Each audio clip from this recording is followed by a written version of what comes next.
மகாபெரிவா தொடிகளே சரணம். நடந்து நடக்கும் நடந்து மட்டுமே நடக்கும் நம்முடைய நேயர்கள் அனைவருக்கும் என்னுடைய பணிவான வணக்கங்கள், கோடான கோடி நன்றிகள். இன்றைக்கி இந்த பதிவில் என்ன பார்க்க போகிறோம் அப்படின்னா, எல்லோரும் ஓடி ஓடி உழைக்கிறது பணத்துக்காக. அந்த பண வரவிற்கான ஒரு தாந்திரீக பரிகாரம், அது ஜோசியபடின்னு வச்சுக்கோங்களேன். எல்லாருக்கும் யாரால் பிரச்சனைகள் வருதோ, யாரால் அந்த பண தடைகள் வருதோ, அதை உடைக்கிறதுக்குரிய எளிமையான வழி இது. எனக்கு இன்னொரு ஆஸ்ட்ராலஜர் சொல்லி கொடுத்ததுன்னு வச்சுக்கோங்களேன்.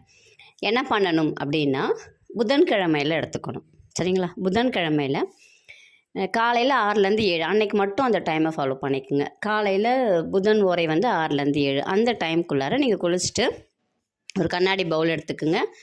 கண்ணாடி பவுலில் சுத்தமான தண்ணி விட்டுக்குங்க.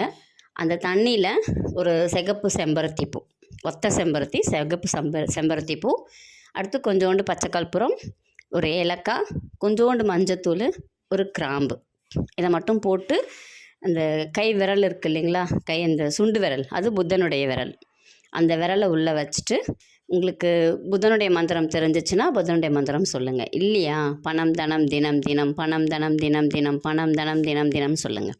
பணம் தனம் தினம் தினம் அப்படின்னு சொல்லுங்கள். இல்லை ஏகம் தனம் சர்வம் சித்திக்கும் அப்படி சொல்லுங்கள். இல்லை உங்களுக்கு பணத்தை பற்றி ஏதாவது தெரியும் அப்படின்னா சொல்லுங்கள். இல்லை இது ரொம்ப ஈஸியானது, பணம் தனம் தினம் தினம். அப்போது உங்களுக்கு பண வரவிற்கான ஒரு வழி கிடைக்கும். இது எத்தனை நாள் செய்யணும்? தொடர்ச்சியாக 11 நாள் செய்யணும். புதன்கிழமை ஆரம்பித்து அடுத்து சனிக்கிழமை உங்களுக்கு முடிகிற மாதிரி வரும். தொடர்ந்து செய்யணும். தினமும் ஒவ்வொரு செம்பருத்தி பூ வேணும் உங்களுக்கு. அந்த தண்ணியை வடிகட்டி நீங்கள் குடிச்சிருங்க. இல்லை உங்கள் வீட்டில் எல்லாருமே சேர்ந்து கூட நீங்கள் குடிக்கலாம், அதில் ஒன்றும் தப்பு இல்லை. பச்சை கற்பூரமும் சாப்பாட்டுக்கு சேர்க்குறது தான். நம்ம சாமிக்கு படைக்கும்போது அந்த இதில் தான் நம்ம செய்கிறதே. அந்த பச்சை கற்பூரம் போட்டு தான் நம்ம அபிஷேகம்லாம் பண்ணுறது. அது வாசனையே கொடுக்கக்கூடியது. ஏலக்காவும் உங்களுக்கு ஒரு பிரச்சனையும் கிடையாது, கிராம்புலேயும் ஒரு பிரச்சனையும் கிடையாது. மஞ்சள், செம்பருத்தி பூ, அவ்வளோதான். இதை நீங்கள் 11 நாள் செஞ்சு பாருங்கள். உங்களுக்கு பண வரவிற்கான ஒரு வழி தானாக பிறக்கும். இது நானும் செஞ்சு ப்ராக்டிஸ் பண்ணிட்டு தான் உங்களுக்கு சொல்கிறேன். அப்படி ஏதாவது ஒரு வகையில் நம்ம கையில் காசு இருக்கிறதுக்குரிய வழி கிடைக்கிது. காசு நம்ம கையில் எப்படியாவது ஒரு வழியில் வருது, நமக்கு கையில் இருக்குது. அது ரொம்ப பெரிய கிஃப்ட். ரொம்ப எளிமையான வழி, ஆனால் பயங்கர பவர்ஃபுல். தொடர்ச்சியாக 11 நாள் செஞ்சு பாருங்கள்.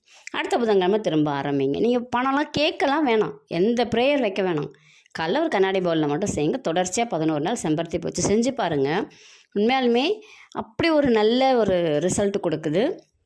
பயங்கர எஃபெக்டிவாக இருக்குது. இந்த டெக்னிக்கை யூஸ் பண்ணி பாருங்கள். கண்டிப்பாக உங்கள் கையில் பணம் இருந்து கொண்டே இருக்கும்.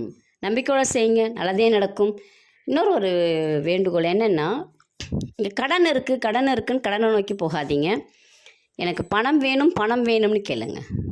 அந்த கடன்ற வார்த்தையை நீங்கள் அதிகமாக யூஸ் பண்ண அப்போ உங்களுக்கு அதிகமாகிக்கிட்டே போகும். இல்லை எனக்கு பணம் தேவை இருக்குது, நான் பணம் கொடுக்க வேண்டியது இருக்குது அப்படின்னு கொஞ்சம் வார்த்தைகளை மாற்றி பாருங்கள். கண்டிப்பாக உங்கள் வாழ்க்கையில் மாற்றம் வரும். வார்த்தை கண்டிப்பாக வாழ்க்கையில் மாற்றத்தை உருவாக்கும். அதனால் நீங்கள் உங்கள் வார்த்தையையும் மாற்றுங்க. எளிமையான வழி செய்து பலனடைங்கள். நன்றி, வணக்கம். நல்லதே நடக்கும்.